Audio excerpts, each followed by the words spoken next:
Saludos con todos, señores, bienvenidos al argumento y vamos a discutir diferentes puntos, varios puntos que este Ecuador lamentablemente los ha escondido, como si no fueran trascendentes. Uno de ellos, y es fundamental, pues, es la fe.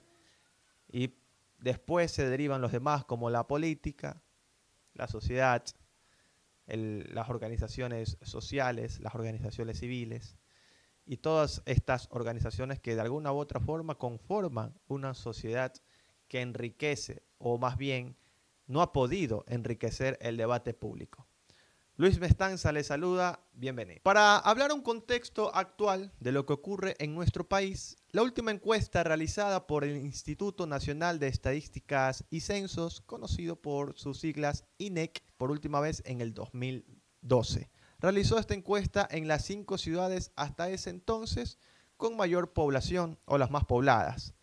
Entre ellas está Guayaquil liderando, Ambato, Cuenca, Machala y la capital de nuestro Ecuador. En ese entonces éramos 15.441.000 habitantes. Hoy, la realidad, según este mismo instituto, es que somos ya 18.6 millones de habitantes. Se pudo identificar que 8 de cada 10 ecuatorianos dice tener una afiliación religiosa. Los datos demuestran que el 91.95% de la población ecuatoriana afirma tener una religión, de los cuales el 80.4% pertenece a la religión católica apostólica romana y el 11.3% a la evangélica, 1.29% los testigos de Jehová y el restante, que es el 6.96%, pertenecen a otras religiones. Podemos notar en los gráficos los datos mencionados, incluyendo el ateísmo y el agnosticismo. Pero varias preguntas me he hecho, no solamente, una de ellas es por qué solamente hasta ese entonces fue la primera y última ocasión que se encuestó la fe ecuatoriana por sus religiones, sino también qué sucede si en teoría, ¿no?, según los que muestran estos datos, es que la mayoría del Ecuador profesa, cree en un Dios, pero los hechos en nuestra vida social, en nuestro Ecuador de la calle, en nuestro Ecuador del trabajo, en nuestro Ecuador de la academia, muestran de que existe una vida caótica. Nada más en este 2025, el récord histórico en cuanto a muertes violentas. Podemos notar en el gráfico cuánto ha aumentado esto de aquí, y que obviamente dice lo contrario a lo que la fe nos enseña en cuanto al mandamiento de no matarás. ¿Qué quiere decir eso, señores? ¿De que existe un declive en la religión? ¿De que lo que se profesa no es lo mismo en la práctica, sino simplemente, como en algún momento el Señor Jesús les dijo a los vendedores fuera del templo, que se han convertido la casa de oración en cueva de ladrones? ¿O qué sucede realmente? Para esto vamos a leer en una revista llamada Éxodo en España. Hablaba del diagnóstico mencionado sobre la religiosidad. ¿Qué sucede? Esta crisis no se da genéricamente con lo religioso, en el sentido amplio de dimensión religiosa del ser humano, sino específicamente con las religiones. El papel de las religiones en la sociedad moderna y su aceptación en la sociedad avanzada es lo que realmente está en crisis. No se trata en absoluto de la desaparición de la religiosidad profunda, como principalmente vaticinaron algunos hace tiempo, que dijeron que la espiritualidad del ser humano de una u otra forma va a desaparecer. Se trata más bien de una crisis muy fuerte para las religiones tradicionales, históricas, que hace tiempo se encuentran desorientadas. Han perdido en buena parte el contacto con la realidad. No aciertan a comunicarse adecuadamente con la consecuencia moderna de sus adherentes y están en situación de permanente quiebre y deterioro. Sin que se pueda prever cuál va a ser el resultado de su crisis, se registra formidable emergencia de nuevas formas religiosas que evidencian que la potencia espiritual de la humanidad sigue vigente. Esto podemos destacar varios puntos para poderlos analizar. Este artículo fue publicado por la revista Éxodo una revista española que no solamente se encarga de analizar temas religiosos, sino también políticos, cultural y sociales, ¿no? Señores, a ver, vamos a hablar 4 puntos. Entre ellos está la espiritualidad. La espiritualidad va a permanecer.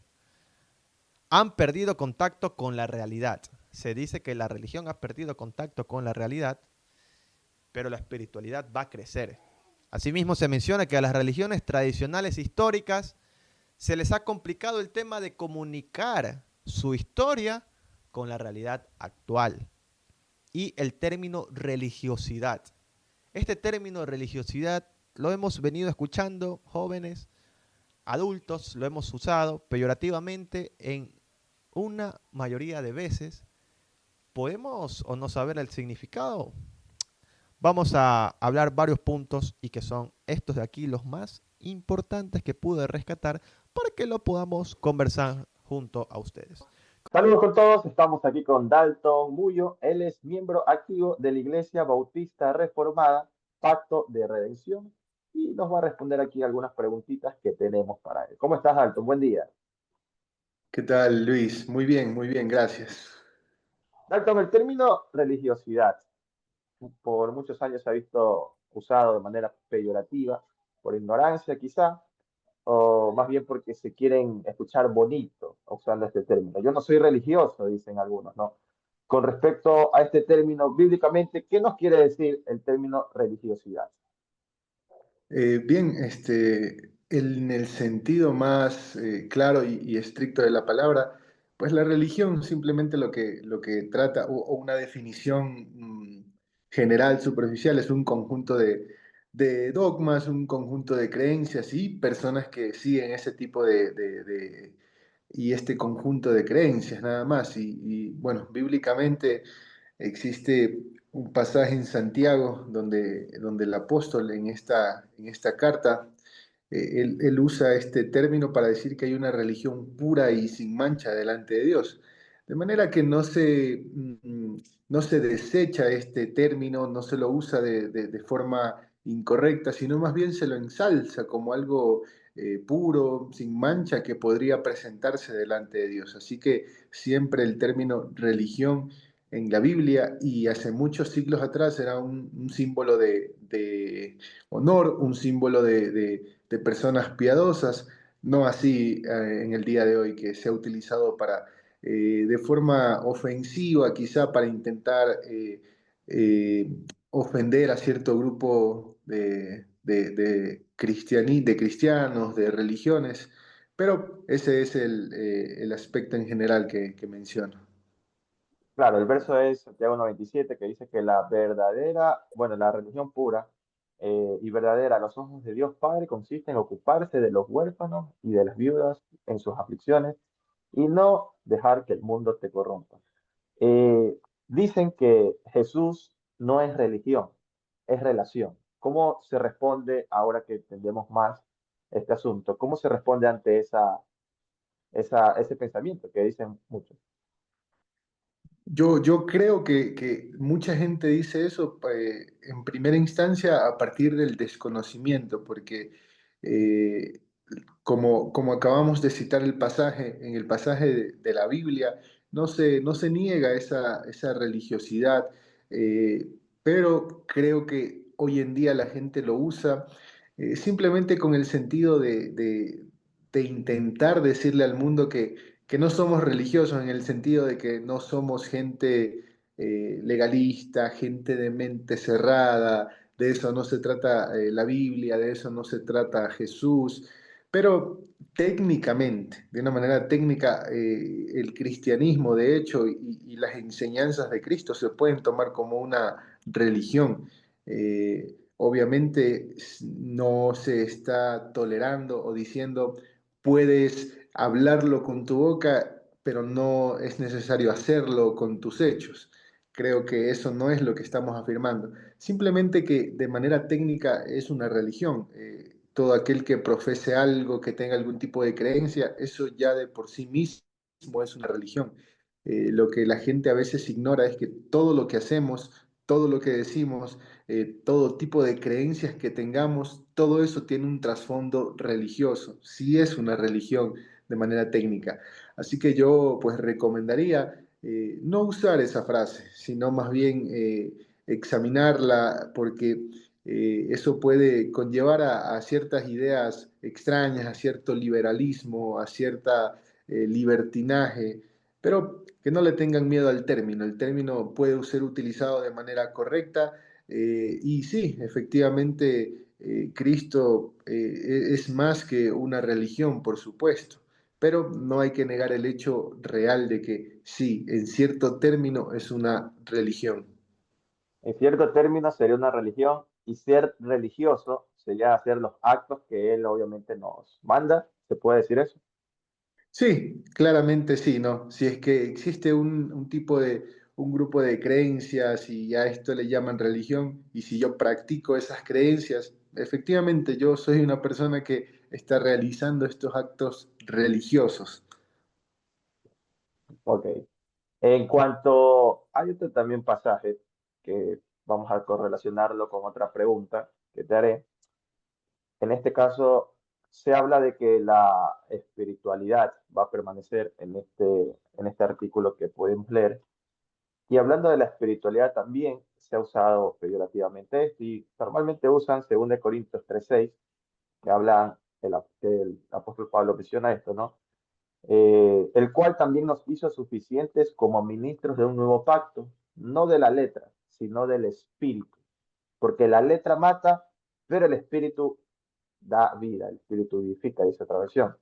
Y normalmente cuando uno está en estos seminarios en alguna escuela bíblica y llevas a un hermano normalmente que no está acostumbrado a estos ambientes, eh, tratan de menospreciar el estudio, diciendo de que él es más espiritual, que le gusta la algarabía, el moverse, etcétera, y hace alusión a este versículo. Entonces, ¿qué nos puedes decir en cuanto a la espiritualidad con respecto a este verso, Dani?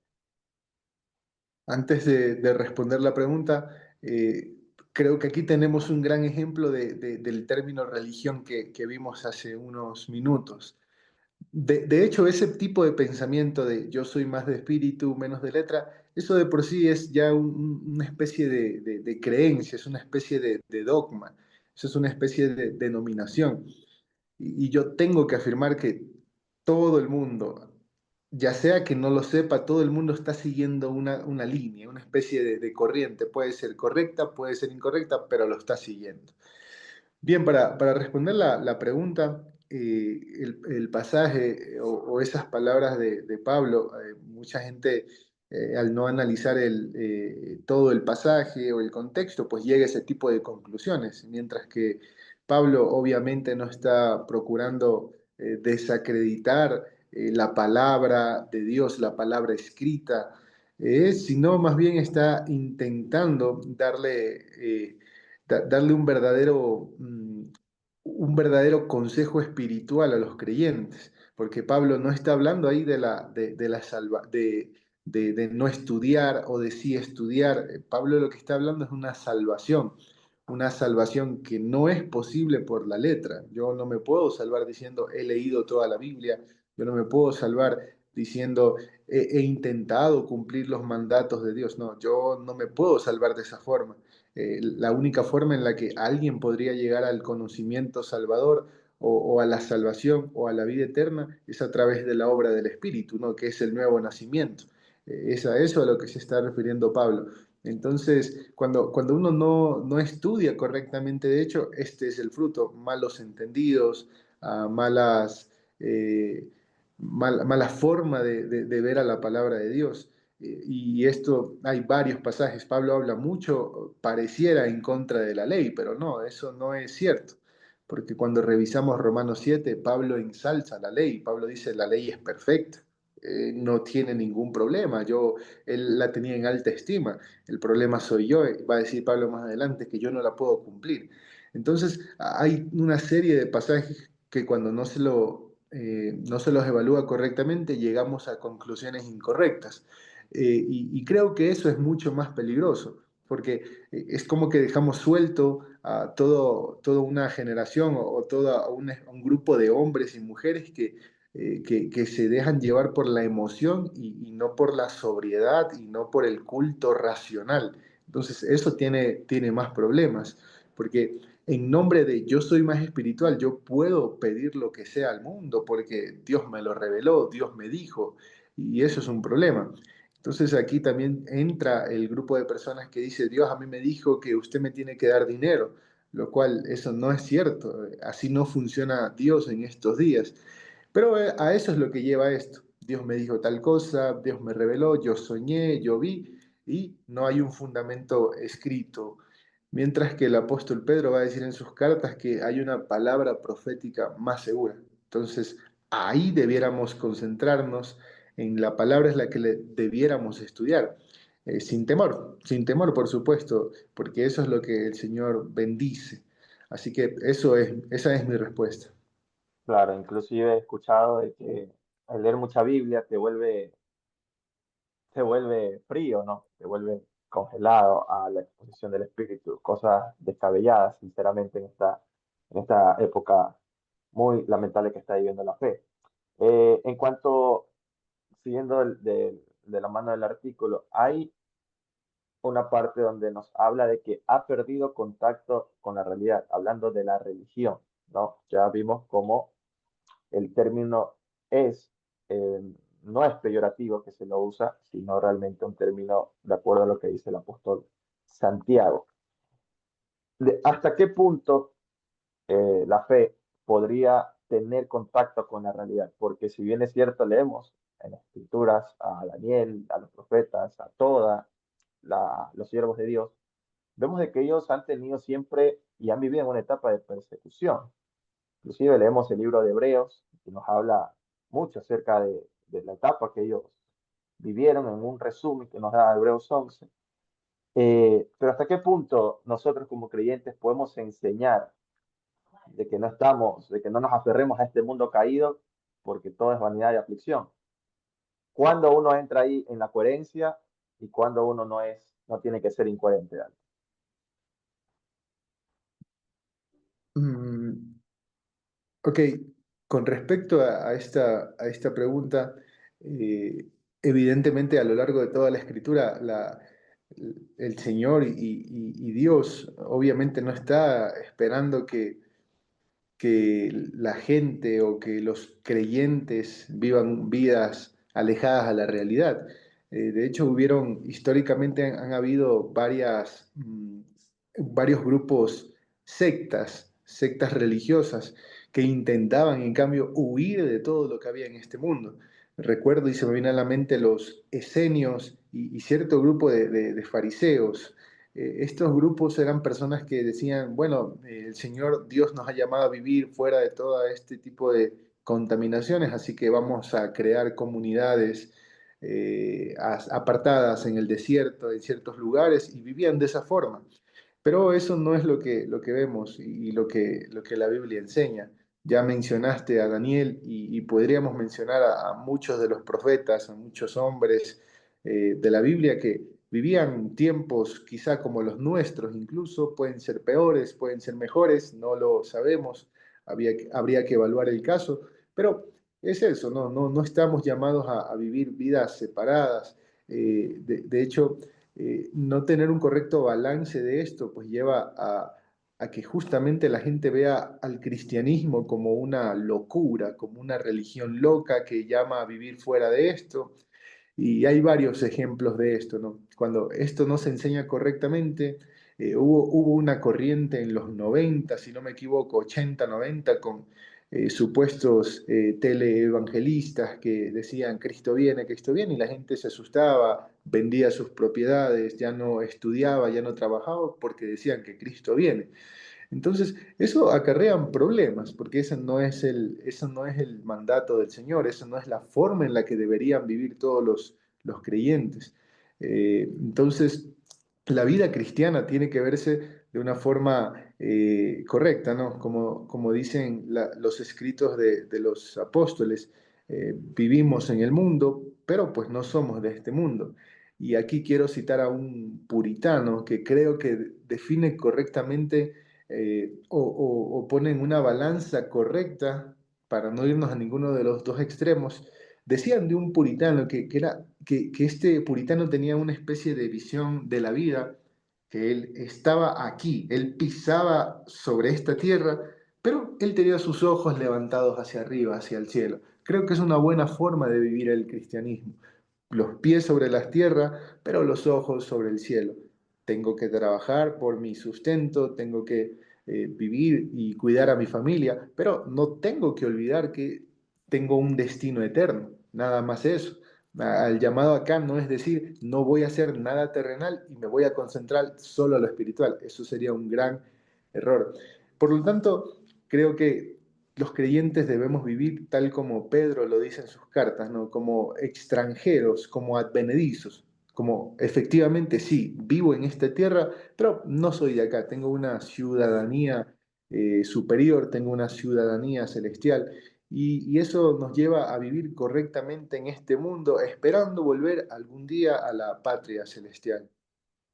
Muy bien. En cuanto a la historia, mencionabas ahí a un puritano y estoy seguro que este término no es muy amistoso para con algunos que de seguro tienen poca idea de la historia de la iglesia.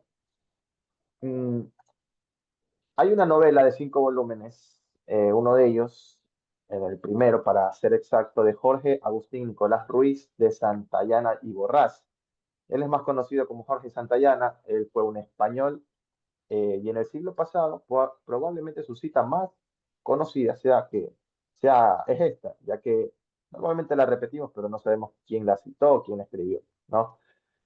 Aquellos que no pueden recordar el pasado están condenados a repetirlo. La razón en el sentido común, el primero de los 5 volúmenes de la obra, es aquí donde saco esta cita. ¿Cómo repetimos este pasado, Dalton? Eh, Ha ocurrido hoy, vemos la época de la apostasía que se ha inundado nuevamente la iglesia y creo que por mucho tiempo ha estado, ¿no? Pero esta vez quizás por las redes podemos ver descabelladas situaciones que ocurren dentro de los púlpitos y obviamente pues sin duda alguna toda esta gente estoy seguro de que desconoce la historia de la iglesia. ¿Cómo evitar caer en estas sectas, en este tipo de movimientos? ¿Cómo comienzo con la historia, Dalton? ¿Qué nos dice algo de la historia de la iglesia? La historia de la iglesia la iglesia primitiva en sí misma, yo creo que puso los lineamientos correctos para la iglesia y gracias a Dios que es el Señor y Dios de la iglesia, eh, gracias a la obra del Señor Jesús, eso se mantuvo por un tiempo, ¿no? Se encaminó correctamente. Los apóstoles, dice el libro de los Efesios, son el fundamento. Apóstoles, profetas, ellos han puesto el fundamento.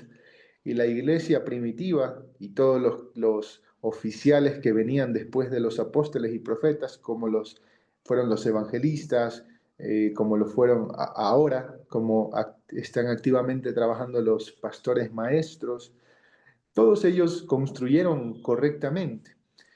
Pero, bueno, como siempre van a haber enemigos de la fe, enemigos del cristianismo, enemigos del evangelio verdadero. Siempre ya hubieron enemigos que intentaron oponerse a lo que el Señor había constituido a través de sus apóstoles, profetas. Cuando vemos los primeros siglos de la iglesia, ya hubieron enemigos que intentaron posesionar herejías en la iglesia y la iglesia, por lo tanto, se tenía que mantener en la doctrina oficial o en la fe, como dice el libro de Judas, que una vez recibieron. Entonces, esto se ha combatido. Y yo creo que ver a la historia de la iglesia es una forma de ver qué es lo que combatieron ellos, cómo debemos defenderlos al día de hoy y asimismo cómo nosotros deberíamos combatir contra falsas enseñanzas, contra herejías, contra cosas que se han infiltrado casi sin hacerse notar. Ver a la historia es lo que nos puede ayudar a eso. cuando no vemos la historia de la iglesia, cuando no vemos cómo funcionó esto, estamos condenados obviamente a que la iglesia se convierta en una iglesia con serios problemas. Por ejemplo, ¿no? Para mencionar algo simple, hubo un ministro hereje en los primeros siglos llamado Arrio, que él negaba la divinidad de Jesucristo. Él decía que Jesucristo solamente era un hombre. Eso lo combatieron claramente los padres de la iglesia y lo declararon como hereje a este hombre. Este hombre estaba siendo un enemigo de Cristo, estaba negando algo evidente. Entonces, cuando nosotros vemos eso y volvemos a nuestros días, en nuestros días hay muchas religiones que tienen apariencia de piedad, eh, pero niegan a Jesucristo como Dios. Entonces, cuando yo no sé la historia, yo digo, ah, no, ellos son buenos, ellos quieren buscar a Dios. No, pero cuando veo la historia, los padres de la iglesia defendieron eso ferozmente y dijeron, no, eso es una herejía. Yo creo que es un gran trabajo que hoy la iglesia identifique a estos herejes y los señale como error, porque esa es una forma de preservar a la iglesia. Y hay un sinnúmero de cosas similares que podríamos citar, pero ver a la historia nos ayuda bastante para pelear nuestras batallas de este siglo, porque la iglesia hoy tiene muchas batallas que pelear, la confianza en las escrituras, en la soberanía de Dios, o sea, hay tantos aspectos que cuando la gente no lo hace en nombre de, bueno, ellos también quieren buscar a Dios, ahí se meten en un lío muy grande. Muy grande, más que todo porque confunden a los débiles en la fe, ya que utilizan versos bíblicos, hablan en nombre de Dios y en nombre de Dios pues hacen tantas barbaridades, tantas barbaridades. Para concluir, Carlos Astorga, eh, en Coalición por el Evangelio, publica parte de lo que mencionamos hace poco, la historia de la iglesia, habla de una memoria histórica y él menciona que las escrituras son concluyentes y se puede decir que Dios controla la historia. La historia es la historia de Dios, el mundo es el mundo de Dios, el tiempo es el tiempo de Dios, el diablo es el diablo de Dios. Todo lo que sucede sucede bajo el control absoluto y soberano del creador del tiempo y el espacio. Nada escapa de su control. Los cristianos, por lo tanto, reconocemos que en cada circunstancia, en cada evento, bueno, malo, sublime o trágico, Dios está siempre obrando. Pero el cristiano sabe que su esperanza no está en el fin de la historia, sino en la resurrección que le sigue. El fin de la historia es el comienzo de una nueva vida, la vida eterna con cuerpos resucitados, incorruptibles, en presencia de nuestro Salvador. Muchas gracias, Dalton, por tu tiempo, por tus palabras, por tus respuestas, más que todo en esta generación, que eso es lo que necesita. Respuestas ante tanta nube de tinieblas que se ve en dentro y fuera de las iglesias. Hasta la próxima, señores. Muchas gracias. Gracias, hasta luego. Y es así, señores, como hemos concluido este primer espacio, donde ya sabemos, ¿no?, que el segundo que viene vamos a hablar de la historia de la iglesia. Algo de la historia de la iglesia, quién sabe si nos lleven más capítulos acerca de lo que usted y yo hoy profesamos. ¿Por qué lo profesamos? ¿Dónde ocurrió el boom? ¿Fue en el inicio de la cruz cuando resucitó nuestro Señor Jesucristo? ¿O qué pasó antes y después de eso? Esto y mucho más en el próximo capítulo. Recuerden que el argumento es válido simplemente cuando se fundamenta en algo que se puede sostener. Pues quien sostiene todo es nuestro Señor Jesucristo. Hasta la próxima. Pasen bien.